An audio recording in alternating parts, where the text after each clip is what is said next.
Hello,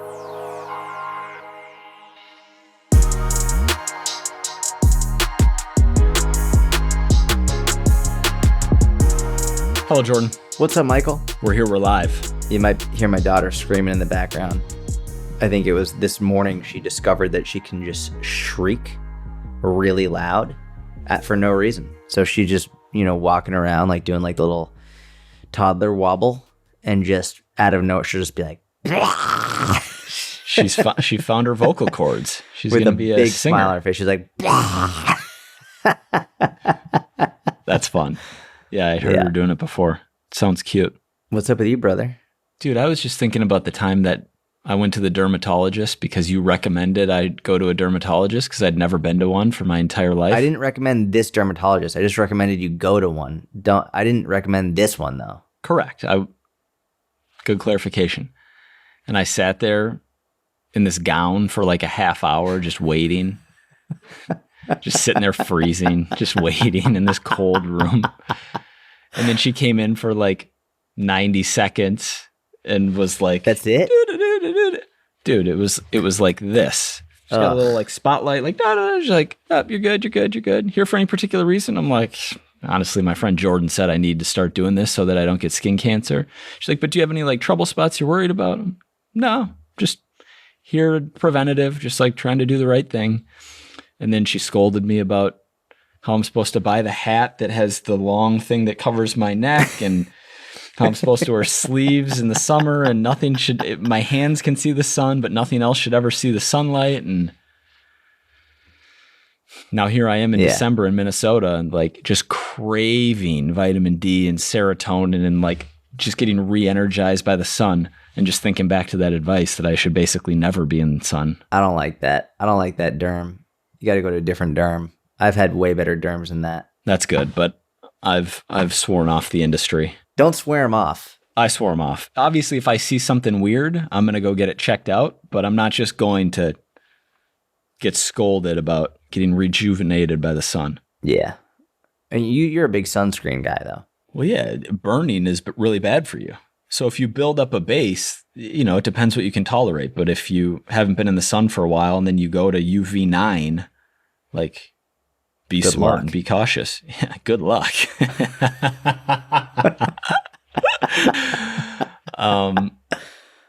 Yeah, I'm going to make that a real staple for 2024. When the fall rolls around, I'm going to make sure to schedule like an October, a November, and a December week in some decent UV. I was going to ask, are you going to go to Florida soon? Yeah, I'm going in January. Going with Gary in January, and then going with my family again in January. Oh, nice. Like early January, Gary, later January with your family? Mm-hmm. That'll be nice. That's all. Same place or no? Is Gary in Miami? Different places. Got it. Cool. Keep it ambiguous. Yeah, we don't need to be, we don't need to be. This is the internet. You never know what's going on out there. I like to keep a low profile. You taught me that. You taught me. I didn't teach you that. You taught me that. Always assume. You taught me to be. You taught me to be cautious and maybe even slightly paranoid about life. Yeah, I did teach you that.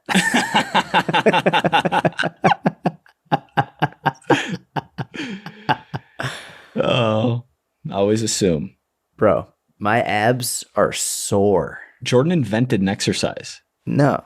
Yeah, you did. Which exercise? Hooking your you mean feet the on the hanging leg raise cables? on the cable machine? Yeah. That was sick.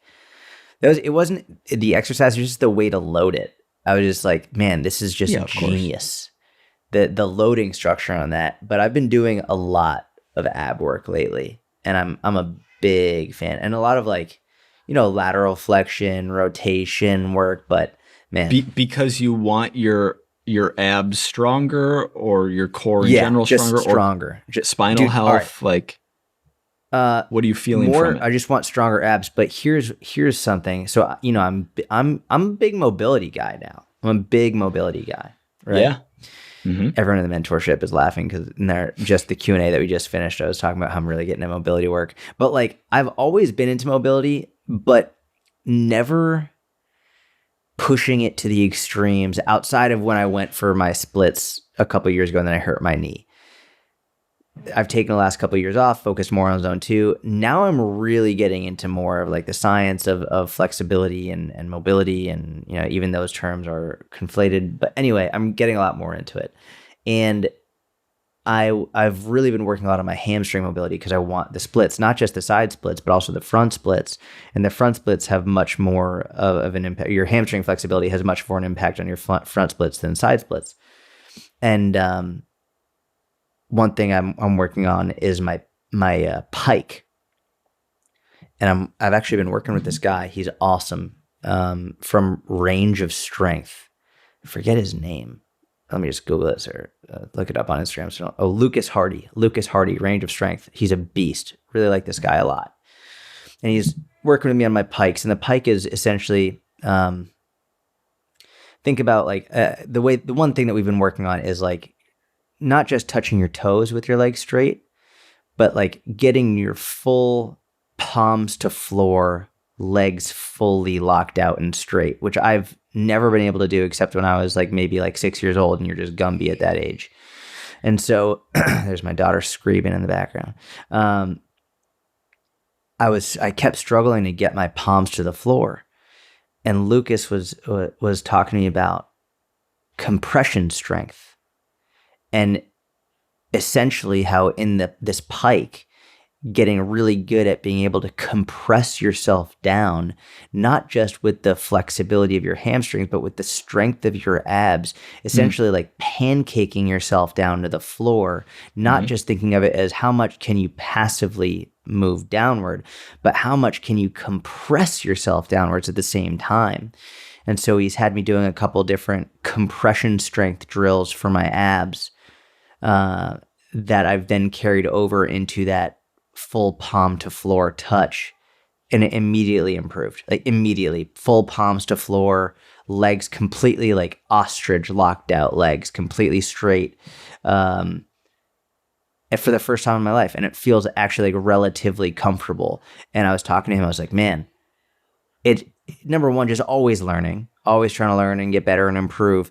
But it's just so interesting how, obviously, I've known core strength is important for many different things, but how much it can carry over to mobility in seemingly in areas that seemingly it's not playing a role. It actually is playing a huge role. It's like really, really incredible. So I'm having fun with it. But yeah, my abs are fucking sore because I'm training them a lot right now. And I'm just doing them like in between sessions. So I do my workout in the morning at like 7 a.m, and then I'll do work throughout the middle of the day. And then after this podcast, I'll have one more podcast. Then after that, I'll just do like a 20 or 30-minute workout, strength workout, just for like abs, just for like, and I'll just add that in. And I'm liking it a lot. That's awesome. I'm glad you're enjoying it and feeling good. Is any percentage of the flexibility related to jiu-jitsu? It's funny. Early on when I wanted the splits, like a couple years ago, yes.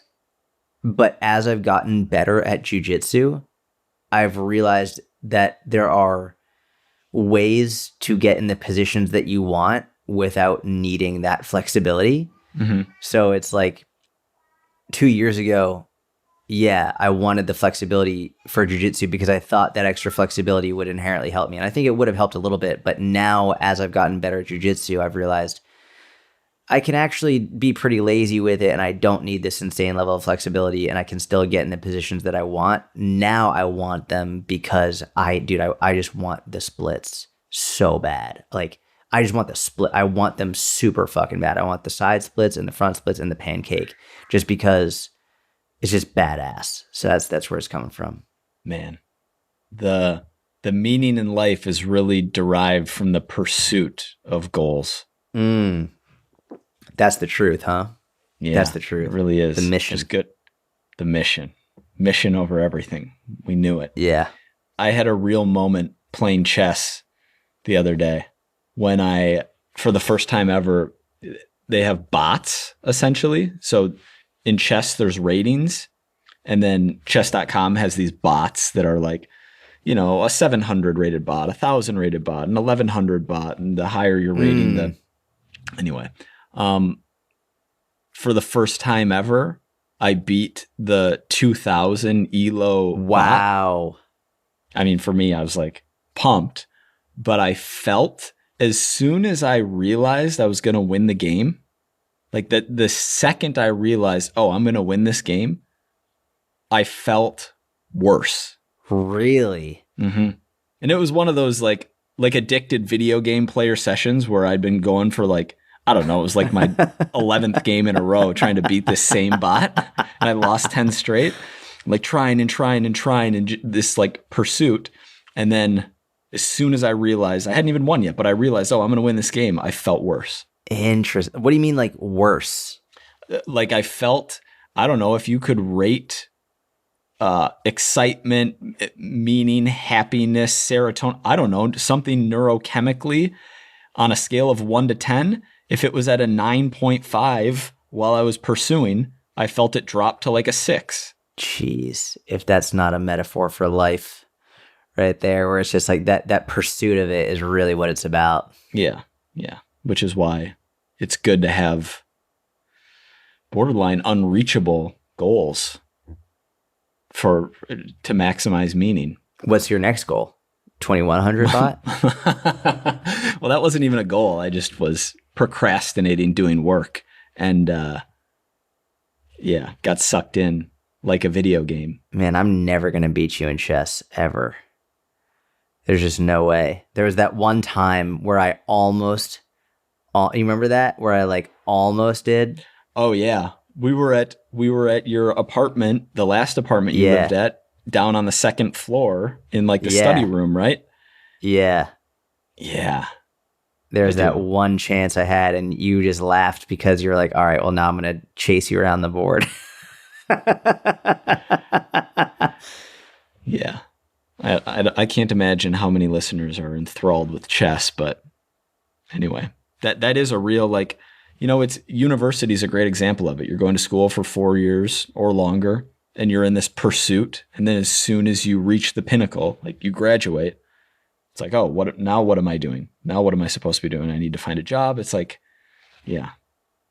As someone with a college degree. Sorry, just to give you one more, even with making money, like as someone who historically had financial goals, it's like, once I get X, and then you get there and you're like, oh, this doesn't feel like anything. And then you reset it and you reset and go ahead. Yeah. I was just going to say, and this is a complete change of subject. I was just going to say, as someone with a college degree, I've never been more sure that a college degree is a complete and utter waste of fucking time and money, unless you want to be like a doctor or a lawyer or someone who actually needs the college degree. But I've never been more certain that for the vast majority of people, it's a complete waste of money, especially at these like quote unquote elite universities. Yeah, I tend to have the same position and had for a little while. I remember having a discussion with my dad a while back where it's like part of the benefit, and I realized this was part of the benefit for me, was not what you actually learn, although there are benefits to what you're learning, but you benefit from learning how to work hard. Just like, you know, sports as a kid, academics as an avenue, especially university when it's the first time you're truly independent and like have complete autonomy. You don't have parents pushing you, or like you have less of a routine. To be able to teach yourself to work hard and improve that skill translates into other areas of life. I agree with that. I agree with the principle of that, learning how to work hard. I just know from my personal experience and so many of the other experiences that I saw, people didn't learn how to work hard. They learned how to do just enough to get by. And I don't know about you. I would imagine that you actually worked super hard and you cared about your grades. I saw, like, I'll give you an example. In those huge lecture classrooms, right? Like chem, bio, whatever it was. We had these huge lecture classrooms with 300 people in it. And in order to take attendance, they had these clickers. You'd bring your clicker in and they would ask stupid questions at the beginning and at the end just to make sure you were there. And there were huge groups of people who would choose one person to go to the class and take everyone's clicker. And then they would they would just click every single person's clicker, and they would rotate who the person was that had to go to class. It's like these were huge groups of people. And I don't know, even when I look at study groups, I would look at study groups in coffee shops or in the dorm rooms or whatever it is. No one was fucking studying in these study groups. They were sitting there and they were chatting and but like they weren't actually studying. And so I feel like there's a small percentage of people who actually, and especially when we're talking about higher level degrees, maybe like master's degrees or doctorates, and when people are really starting to get like, I don't know, masters or doctors or becoming a lawyer, becoming a whatever it is, that's when I think it really makes sense. But for being a coach or a personal trainer, and for many other areas in the world, like it's you're putting yourself in a huge amount of debt to get knowledge that you could easily, if you have the will to work hard, that you could get for free online, and or you could get it at a fraction of the price at certifications or other in books or other things like that, without having to sit through these courses that have teachers who have never actually coached anybody, or in a number of other fields as well. So I'm with you. I'm anti-university at this point. I'm hardcore anti. If your goal is, I'm not going to take this into the direction I want to. If your goal is, you want to take it that I want to so bad, but I'm not. If your goal, look, I never went to a study group because I just saw those as like inefficient hangouts. And there were certain classes where if you're actually learning in the lecture, you go to lecture. If you're not learning in lecture, like we didn't have attendance in our 500 person lectures. Like you were graded based solely on the exams or papers. And the way to perform on that is to read the book and learn the concept. And personally, I learned better by reading than by listening to someone talk for 90 minutes. And so what you described was ways to learn how to work hard. And I like that, like there's I don't even know why I'm playing devil's advocate, because I think I largely agree with you. And I think for coaches, like, no, you shouldn't I mean, if you're going to spend the money, go to a school that's affordable, not like some, $50,000 a year tuition. I think that the grading system and fact that you're competing against other people is a more structured way to learn than self-education. I actually, and it doesn't mean that self-education is bad. Like almost all of my fitness knowledge is self-education, but having structure behind learning something definitely helps. Yeah, I agree. And obviously I'm super biased, but you're super biased by all the recent events going on in the Ivies. Yeah, that took it over. That took it over the top for sure.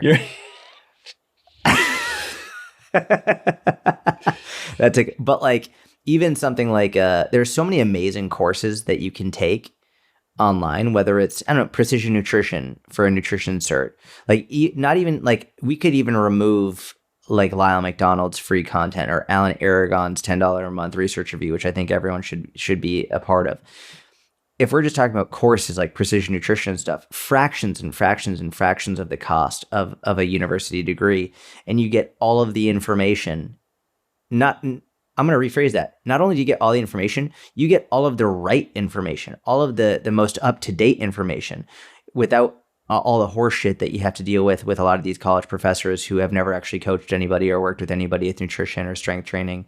Like my strength and conditioning professor at my school had no idea what he was talking about.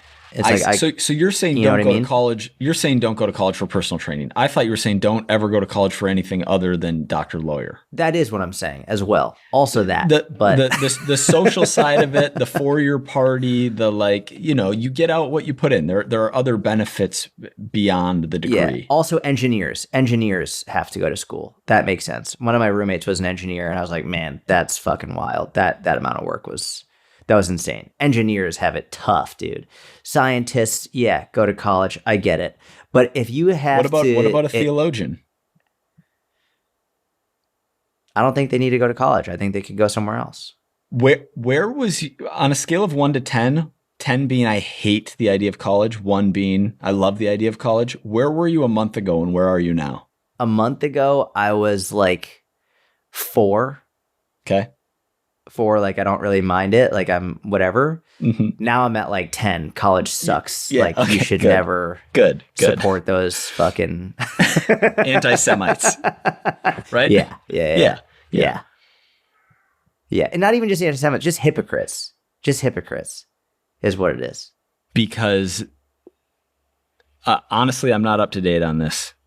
So we can talk about this, but this has to be a little bit of a shorter pod, and we got some great stuff to discuss related to how to build your business in 2024. 20 minutes in. But you're saying hypocrites because now they're using free speech as a justification, whereas before, correct. Yeah, literally people are, and it's funny, basically students were outside legitimately calling for the genocide of Jewish people, like straight up calling for the genocide of Jews, not saying free Palestine, like actually saying death to the Jews, gas the Jews, saying things that they might not understand when they say like one solution, intifada, revolution. It's like, do you know what an intifada, like, do you know what that is? Intifada is like when they were going and bombing school buses and schools and not just synagogues, but churches and mosques, like killing innocent people when they're just straight up calling for the genocide of Jews, trying to like hurt Jews on campus. And these 3 presidents of MIT, Harvard, and UPenn went in front of Congress, and when asked just the simplest question, does calling for the genocide of Jews constitute harassment and go against your school policy? They said it's context dependent. Meanwhile, insert Jews, insert any other group in there, LGBTQ, Black, what it is calling for the genocide of LGBTQ harassment and against your student policy. Yes, absolutely. Boom, done. It is calling for the genocide of Blacks against your school policy. Yes, done. It is calling for the genocide of Jews against your school policy. It's context dependent. Any other group, they would have immediately said, yes, it's against our policy. And they've fired professors. They've kicked teachers out for making it an unsafe space before.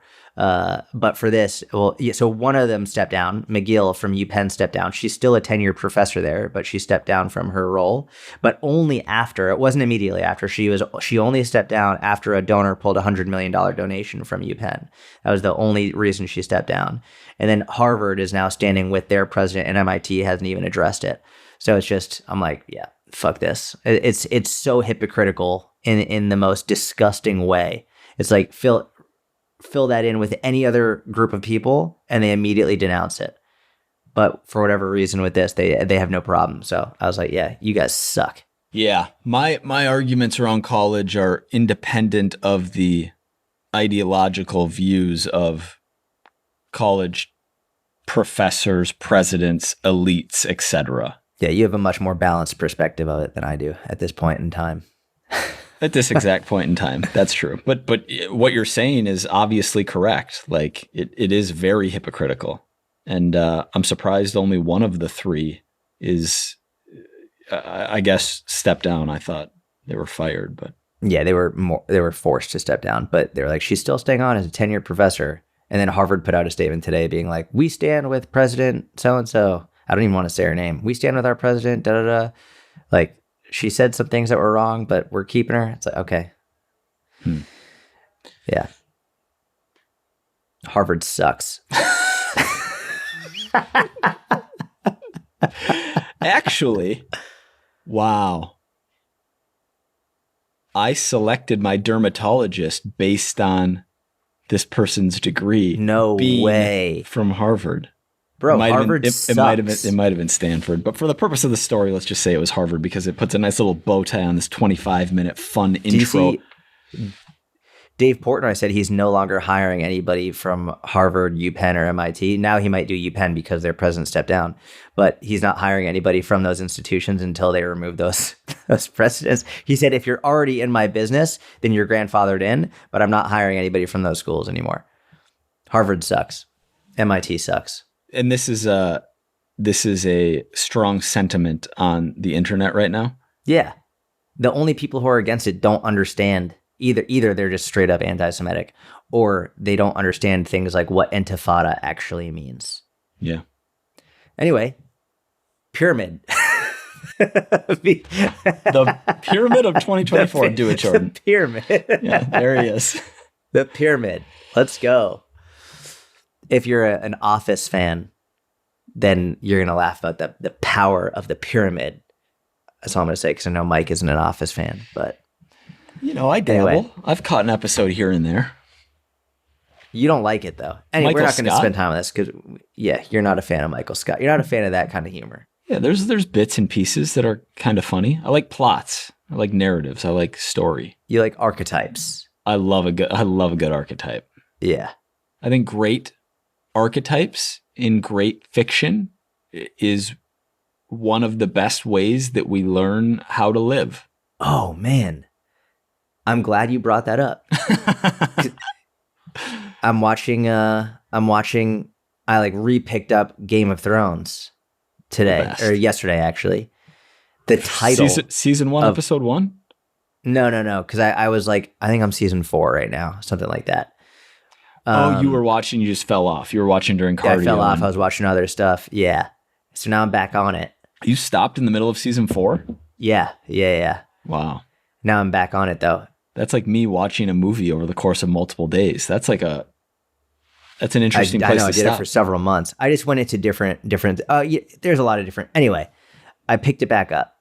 Episode today I'm watching, Maester Aemon says something fucking awesome to Jon Snow. And it's the title of the episode. The title of the episode, Kill the Boy.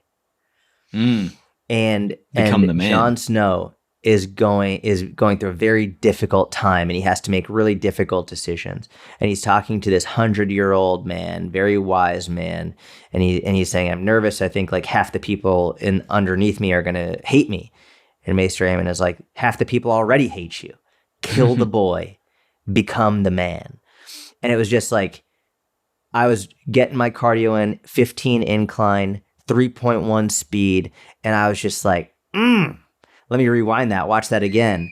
And then it was just like, man, kill the boy, become the man, make the decisions not based on what's going to make people like you or hate you, but you've got to do what's right. And it was awesome because Jon Snow was like, I didn't even tell you what the plan was yet. He's like, you don't need to tell me what the plan is. I don't need to know what the plan is. You know what it is, and that's what matters. Kill the boy, become the man. Man, that's the right way to start off the day. I love it. He was Lord Commander at that point? Yeah, he had just become Lord Commander. Yeah. And what was the dilemma? Something related to like teaming up with the wildlings, or is that later? Yeah, exactly. Yeah. That was he was trying to figure out if he should team up with the wildlings. Exactly. Mm-hmm. The pyramid. All right. So in part 1 of how to build the online fitness business in 2024, we discussed that expectation of not building to maximize dollars in 2024, but instead you're laying the foundation for the rest of your career, thinking in 5, 10, 20-year blocks of time. The importance of long-form content, and briefly discussing the importance of having an email list and building your email list. Go listen to the episode. Yeah, of course. Today, what are we talking about, Jordan? Education and documentation is what we're talking about today. Let's go. Education. So this is the next part of the pyramid. All right. I'm going to keep this part relatively brief. And actually, you know, it actually goes in well with what we were talking about, education. You've got to learn. That actually snuck in seamlessly well. You've got to learn to become a great coach. And there are many ways to do this. College sucks. We've already covered that. So you don't need to go to college to become a great coach. There are amazing, amazing programs online, whether it's Precision Nutrition's certification, which it's fantastic, whether it's Alan Aragon's research review, which is fantastic, whether it's Lyle McDonald's free information. There are many books that you can get. There is an online fitness business mentorship run by Mike Vacanti and Jordan Syatt. You could join it at the link in the show notes. There are many ways you can apply to educate yourself. You can't necessarily join, but you can apply. We've changed. You can apply to around. join. Link is in the description. You can apply to join. We're going to see if we're a good fit. And so there are many, many ways that you can figure out, or that you can learn and study and educate yourself. And we've spoken about this before, and I'll briefly say it again. You do not educate yourself on Instagram. And I'm not saying you can't educate yourself on Instagram. What I am saying is Instagram is not the first place you go to educate yourself. You might learn some exercises or maybe be exposed to some new concepts on Instagram briefly, but you can't gain true knowledge and education of nuance on Instagram. You just can't. You just can't. Get it from books, get it from courses, get it from certifications. And I know that Mike and I have spoken, we're not the biggest fan of most certifications. I would rather you get a decent certification than spend more time on Instagram. I would rather you spend time studying a certification that is okay than trying to get all of your knowledge from Instagram. So if you're starting out and trying to become an amazing coach, and specifically you're trying to build a very successful business, but you lack education, you're going to be whiffing. You're going to be getting air balls. You're going to be missing it. Education has to be a massive foundation of your business. 100%. What do you have to say about education, Michael? What don't I have to say about colleges and education? I completely agree with everything you just laid out.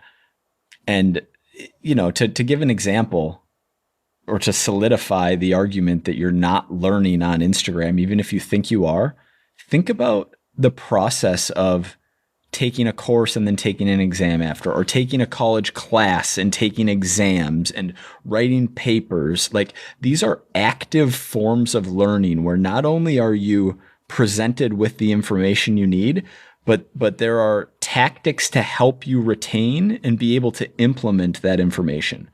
When you're scrolling through Reels and you rifle through 200 before bed at night and it's 80% fitness content, you're not retaining that. No. You might grasp one idea from that you even remember, let alone actually know how to implement in the future.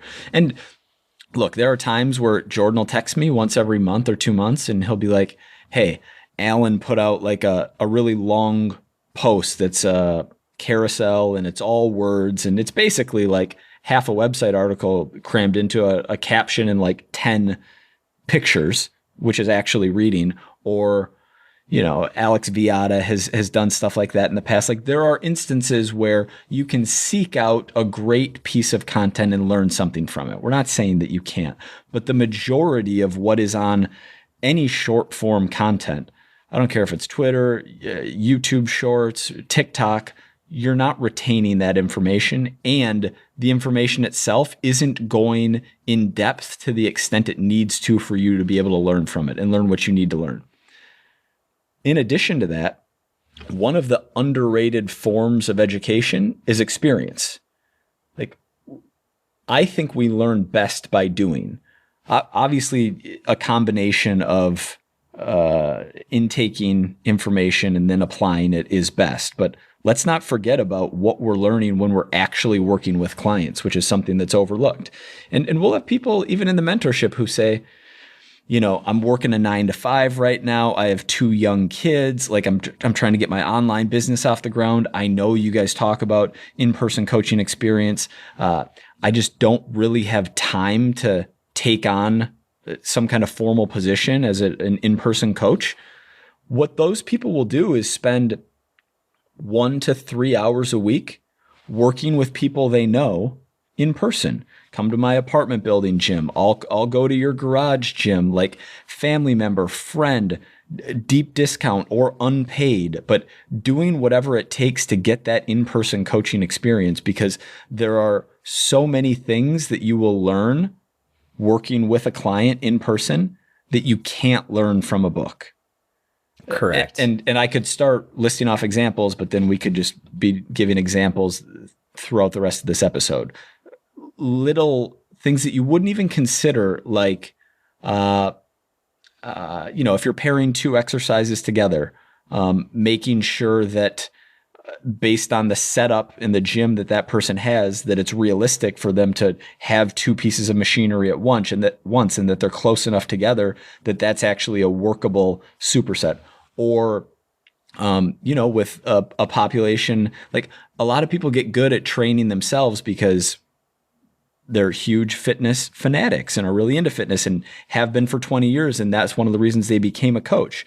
So you know how to train someone like yourself, but you don't know how to train different demos. And if you're working with someone who's very overweight and doesn't have the greatest, movement ability, like simply programming a standing exercise with a lying exercise can either be a really good thing if you want that individual to be standing up and getting back to the floor 6 different times in that 12 or 15 minute window, or it can be a really bad thing if you don't want that individual going from the floor to standing up. Like, depending on what you're doing, you're not going to read about this in almost any book, but when you're actually working with that population, you're going to learn, like, oh, okay, I'm going to give you the whatever. I'm going to give you the standing shoulder press with the insert other standing move, rather than something that puts them in a position that you don't want to put them in practically throughout their workout. Yeah, I completely agree.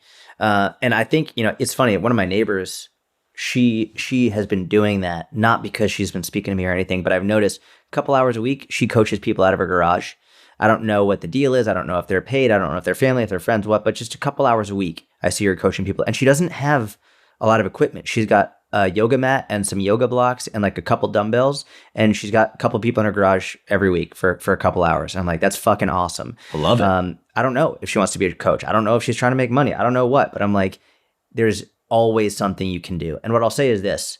Let's say that for whatever reason, you can't coach people in person. Let's say whatever reasons you come up with, I can't coach people in person. The next best thing is doing live Zoom sessions with your clients as they train. This is the next best thing that you can do to being in person with them. And because here's the difference. When you're with them for that hour, even if it's on Zoom, you're expected to correct their technique in the moment. You're expected to adjust in the moment, right? If they're doing an exercise like, that really is bugging my shoulder. Cool, we're going to switch. We're going to do this instead. Or you know what? Let me look at your technique. Change the camera angle so I can see that. If they're doing a hip thrust and like they're just using all lower back and no glutes, like you have to be like, hey, let me adjust this based on what I'm seeing with this camera angle. And in that moment, you have to adjust it. I think it is a little bit more difficult, which might actually be good because in person, you can actually get your hands on them. You can put them in a position that you want them to.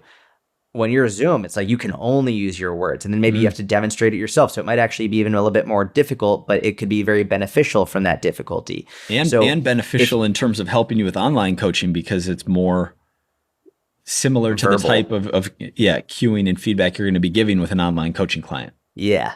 So if you can't do in person, Zoom it up, get them online. And again, you don't need any equipment. Do some body weight work on Zoom and coach them through it. Don't just do the standard, all right, well, here's your program. Here, just do squats and just do push-ups. Like, you should be on there with them, coaching them through it, demonstrating, cueing. That, I think, is one of the biggest things, because if you're writing programs for people and they're struggling to do the technique properly, and then you don't know how to cue them to actually use the right technique, you're not going to be a great coach and they won't stick with you for long. And this isn't just with exercise technique. This is also with nutrition. How do you speak to your clients? When they say something, are you aware of how you should respond in a certain situation? We were actually just talking about this in the mentorship, like when someone who wasn't weighing their food, how do you actually bring up to them the right, like, what's the right way to ask? Are you weighing your food? Do you have a food scale? These are simple nuances that make a big difference in the communication with the client. So again, not only studying exercise and program design and all of that, but also studying client psychology, behavior, communication. These are all things that you should be studying. And again, you don't need to go to fucking college for this stuff. You could join us in the mentorship and we'll talk to you about it in there. We'll teach you in there. That's what we have the mentorship for. Link is in the description. But that's what we need. And you need to have practical education in this process. And so education is by far number one. I love the idea of like, basically, if you can't practically get with someone in person for coaching, Zoom is the next best thing. That's a great suggestion. Yeah. I don't think that I've heard you say that or thought of it. I didn't. That was the first time. Yeah. Just thought of it right now. Really, really good idea. Thanks, man. Like at a high level here, we can continue to talk about specifics and tactics, but at a high level, education is on this pyramid because it's unbelievably important for the success of your business.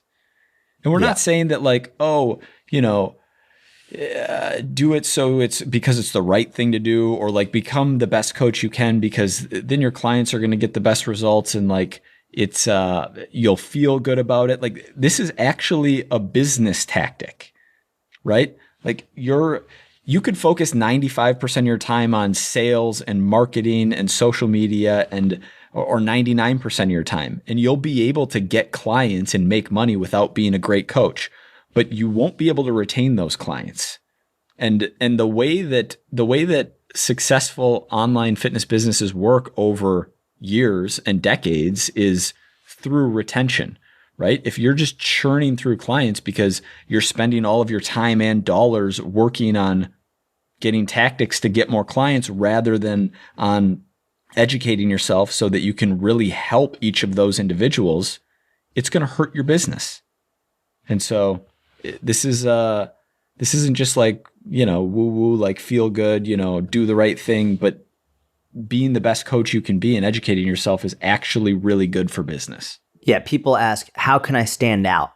How can I stand out in an industry that's so saturated? Fucking be smart. Educate yourself. That's how you stand out. If you people think about these business tactics, how do I stand out? What wigs should I wear? What ads should I use? I don't know. Fucking educate yourself. That's how you stand out among this sea of influencers who are showing their labia and fucking just like doing nothing except like trying to use their body and their peen. All the dudes who are just showing off the peen in the gray sweatpants season. We don't want that. You don't want to use your body. You can use your body, but you don't want the body to be the main focus of your fitness information. Correct. If you want to stand out, don't use your peen.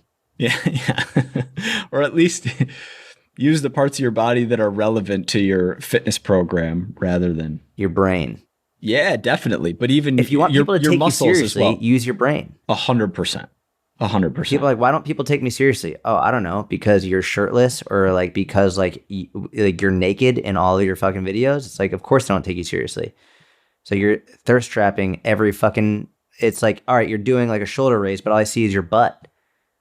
Of course they don't take you seriously. You're not even explaining what to do or how to do it or why to do it. You're just come on. Those are funny like videos where it's a technique video.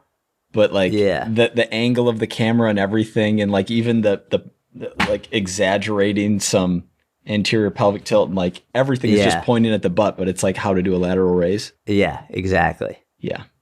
All right. So the next aspect after education, documentation. Now, there's so much to this, and we were just talking about this on the live Q&A we did in the mentorship. One of the newer members in the mentorship was saying how he is just starting making consistent content, but he's getting stuck in the paralysis analysis mindset. He's not sure what to do. And we were talking about how he should be making content, is at the very minimum documenting his process, documenting what he's doing, document your workouts. And if you want to include some education in there, I'm doing this because I have this injury, I'm making this modification because X, Y, and Z, that's great. But just start by documenting what you're doing. And one of the best parts about this is number one, it will force you to start educating yourself unless you want to look like an idiot. Like you want to do smart stuff. So you'll be researching exercise technique, exercise progressions, program design. You'll be researching it because you want to actually appear intelligent, like you know something. And also, it will force you to walk the walk, not just talk the talk. Now it's not you just making posts and infographics and tweet posts saying what to do. Now it's you actually putting in the work and showing people that you're putting in the work, which I think is one of the most powerful things you can do, is showing people that, you know, you're getting your steps in. Like one of the things is like, I'll just show people my step count, or I'll show people what I'm doing and I'll make a quick video of it. Like when I made the video of me getting my first full palms to floor with legs completely straight, that got a huge amount of engagement from people, especially because it was a topic I've never really addressed very much. And people are like, I want to be able to do that. I want to be able to do that. And I couldn't do that for my whole life. But now because I can do it, people want to know, well, what did you do? And now I have to study and I have to learn and I have to go back to the education component, not just to learn how I can do it, but now how can I coach people to do it? How can I educate them? Why is this? Like, what happened physiologically? What happened that let me do this? What happened from a program design perspective? What happened that allowed me to get here? And then how might other people struggle? Like, what are other potential factors that might limit someone from being able to do that? And how could I help coach them through it? So when you don't just talk the talk, but you walk the walk and you document it, you're almost going to be forced to go back to that educational component. Yeah, absolutely. And we're not saying like, you know, walk the talk doesn't mean you need to be stage ready for a bodybuilding show, right? Like, correct. I'm not. The era, me neither. The era of you know, only showing yourself at your absolute best at an unsustainable physique and then, you know, hiding for months at a time is over, right? Like when you're documenting your whatever platform it's on, like you're consistently showing what you're doing. And so walk the talk means, you know, demonstrate the process as well as the types of results that clients can expect to get who work with you through what you're doing on a day-to-day basis. And yeah, I think I've been fucking this saying up. I've been saying walk the walk. Is it walk the talk? I always said walk the walk. I thought you said walk the talk, so I started saying it. Oh man. I think it's both. I've heard both. Let's find out. Because I like walk the walk. It just sounds a little swaggier, like a little like walk the walk. But I think walk the talk means you're behaving like you talk. Yeah. Yeah, walk that the makes walk sense. Versus walk the talk. Hang on, Google's about to serve something up. If you say that someone talks the talk but does not walk the walk, you mean that they do not act in a way that agrees with the things they say.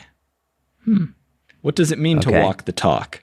It means putting your words into action, showing that you mean what you say by actively doing it yourself. I think they're interchangeable. Yeah, got it. Okay, cool. All right, good. Walk the talk. Yeah, or the walk, but walk one of them. And like, for better or worse, it's great marketing. Like, as much as I don't like it, and it's not,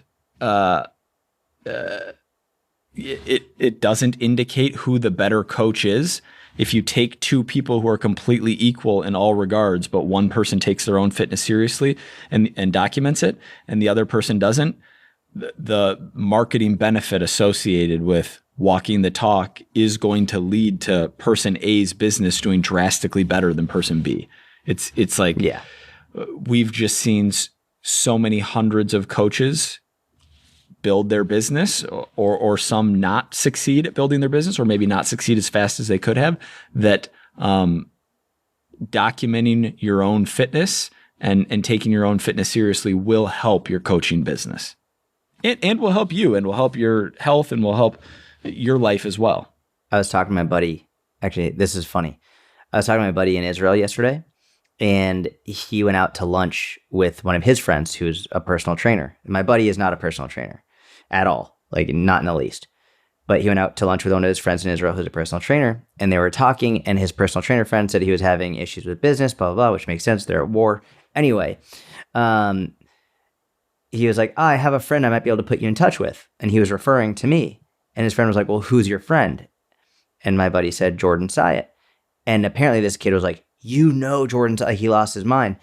And my buddy Ido, he said this quote is like one of the best quotes ever. He said, "I love him. You know why? He's just like a regular dude. He doesn't even shave his chest," which I thought was hilarious. But it's one of those things where it's like that mainstream old school fitness model that shaves his chest and oils himself up and is shredded all the time. Like generally, I think that's more, at least from my history, like that's more captivating to a high school, college age dude. And there might be a female equivalent of that at that age as well. But I think for people 25 and up, they're not looking for, generally speaking, they're not looking for the most shredded or for the most jacked. I think they're usually looking for the one who's most relatable.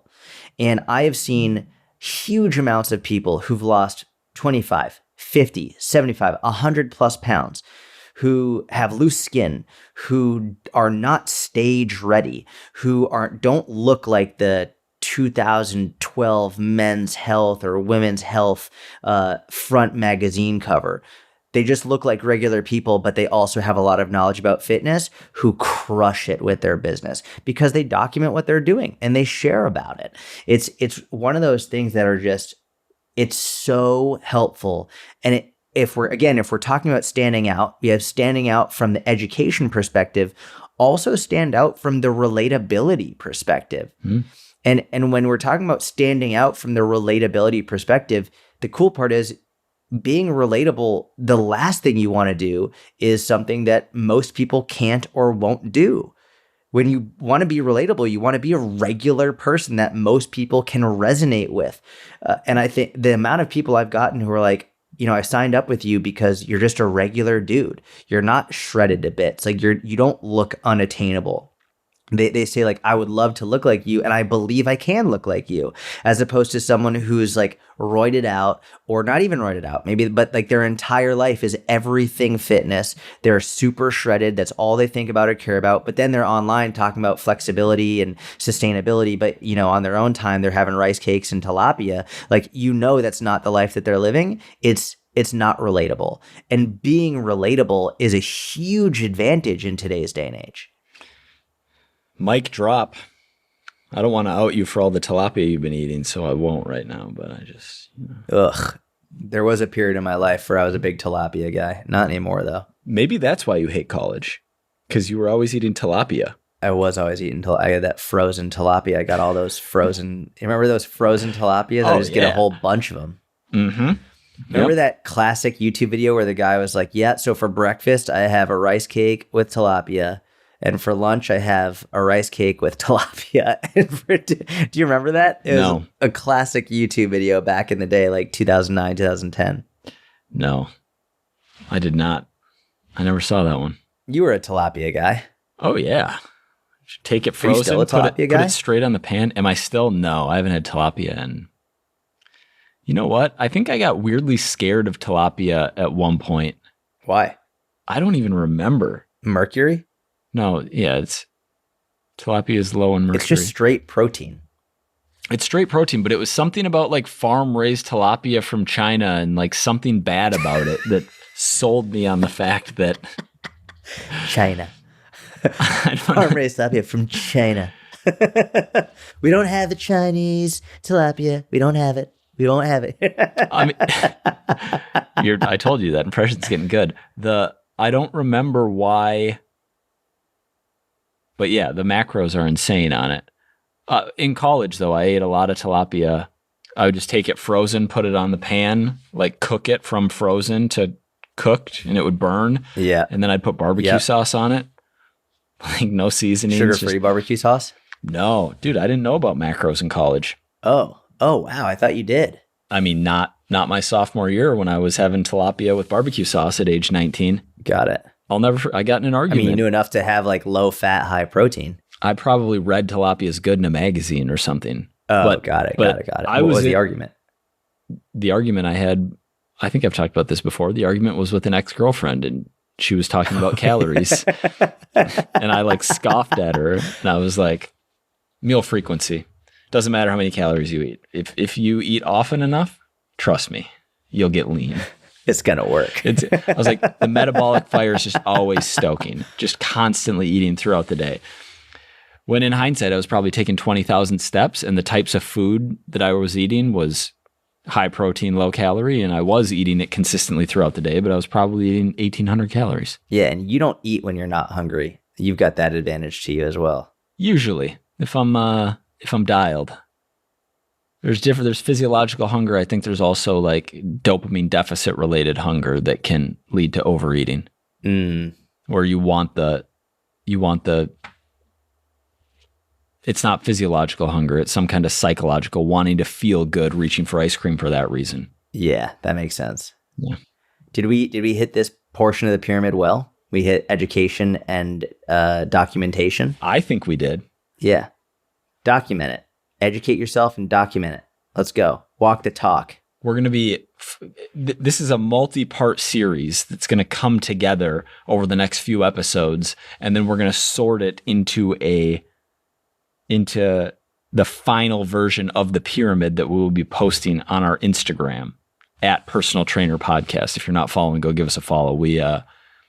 Jordan just posted there today, actually. I did. The pyramid. If you want to apply to join us in the mentorship, you can do that at the link in the show notes. If you liked this episode, please leave a 5-star review. It would mean the world to us. If you're like, I don't want to leave a 5-star review, I'm going to leave a 4 or a 3-star, just don't even leave it. Only 5-star reviews, please. And that's it. We're going to come back next. Are we going to do more of this pyramid next week? Oh, yeah. Yeah, more pyramid coming next week. Yeah, more pyramid on the way. Have a wonderful week. We'll talk to you soon. Bye, everyone.